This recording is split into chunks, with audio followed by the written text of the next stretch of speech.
So I'm Rick Dancer, and I'm listening to an interview, a podcast, and RFK, who's running for president, was talking about that there needs to be accountability for what happened during COVID. And I realized as he's talking, he said, the jobs that were lost, the lies, the misinformation, what it did to our kids in their schools. And right now, so many of my friends who agree with the way it was handled are just like, just leave it alone. I mean, it's okay, it's over. Let's just move on. I can't, and you can't. And I think some people would go, oh, just forgive, or, whatever. This is about accountability.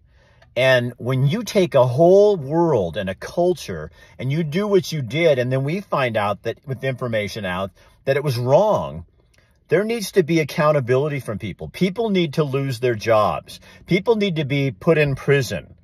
Governors who ramrodded rules, people who didn't let people eat there because they required a vaccination requirement, hospitals that let people go because they wouldn't get the vaccine, the military. There needs to be accountability, or it's going to happen again.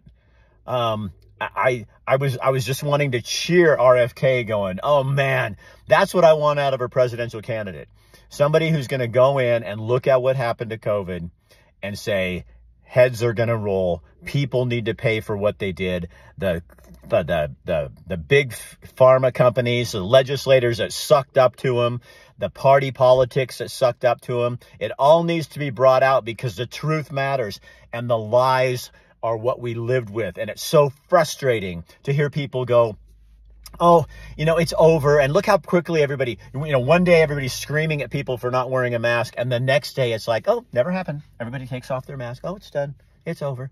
I don't think you can do that. I think as human beings, people that lied and cheated and propagated those lies, they need to be held accountable for that.